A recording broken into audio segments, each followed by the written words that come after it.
Yuk, dukung UFIT TV dengan belanja di UFIT Store. www.ufitstore.com. Sampai kapan kamu akan berbuat seperti itu terus? Apa kamu tidak yakin bahwasanya azab Allah begitu keras? Kamu tidak takut kepada Allah?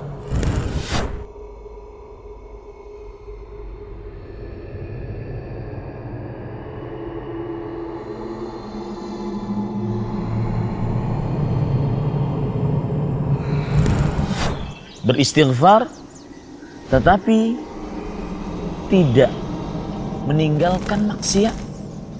Ini adalah tobatnya para tukang dusta. Sering sekali sebagian dari orang bertobat, tetapi pada hari yang sama dia melakukan kesalahan yang sama, padahal dia sudah bertobat padanya. Ini bukan istighfar yang diminta. Kita hidup di dunia sebentar, akhi. Apakah hanya karena kita ingin mendapatkan dunia dan dunia, memuaskan syahwat kita dan hawa nafsu kita, kita gadaikan kehidupan yang sepanjang begitu? Kalau misalnya kamu hidup di dunia 60 tahun, tahukah kamu satu harinya di sisi Allah 1000 tahun? Kalau satu hari 24 jam di sisi Allah 1000 tahun, berarti kita hidup di dunia hanya 1,5 jam. Apa kamu tidak sadar? Apakah hanya untuk 1,5 jam kamu gadaikan kehidupan yang tiada tara? Tidakkah kamu berpikir, akhi, saudaraku, kita ini manusia yang kelak akan dimintai pertanggungjawaban oleh Allah Subhanahu wa taala. Segera kita sadar, segera kita taubat kepada Allah Subhanahu wa taala.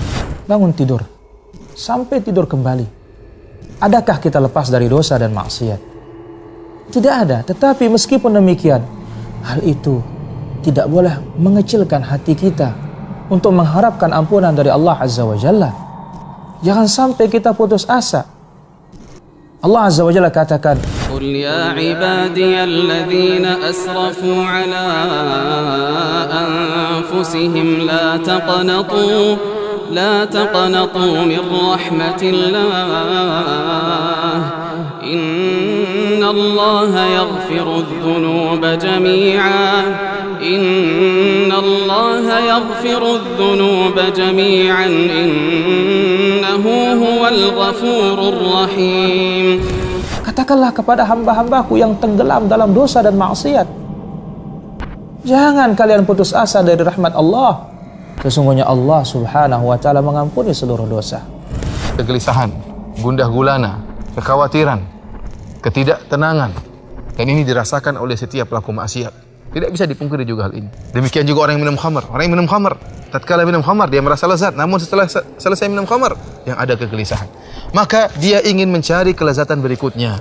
Sehingga maksiat tadi menjerumuskan dia kepada maksiat berikutnya. Kenapa? Dia ingin mencari kelezatan yang telah hilang tersebut. Kelezatan yang bersifat sementara. Tatkala Anda bermaksiat, memang Anda merasakan kelezatan. Namun ingatlah, kelezatan tersebut hanyalah sementara. Dan setelah pergi kelezatan tersebut, akan ada kegelisahan, akan ada kekeringan dalam hati Anda, dan akan ada gundah gulana, dan setelah itu Anda akan dihisab oleh Allah Subhanahu wa taala. Jika Anda ingin bahagia, maka takwalah kepada Allah. Melaksanakan ketaatan, maka kebahagiaan tersebut akan selalu ada di hati Anda. Semoga Allah memberikan kepada kamu hidayah, akhi, dan juga kepada saya, untuk sama-sama kita bergandeng tangan menuju surga Allah yang luas, yang luasnya seluas langit dan bumi. Tidakkah kamu ingin mendapatkan surga tersebut? Atau kamu lebih senang untuk mendapatkan api neraka? Wallahi, kesabaran di neraka tidak ada gunanya lagi. Semoga ana dan antum diberikan oleh Allah Subhanahu wa taala hidayah dan istiqomah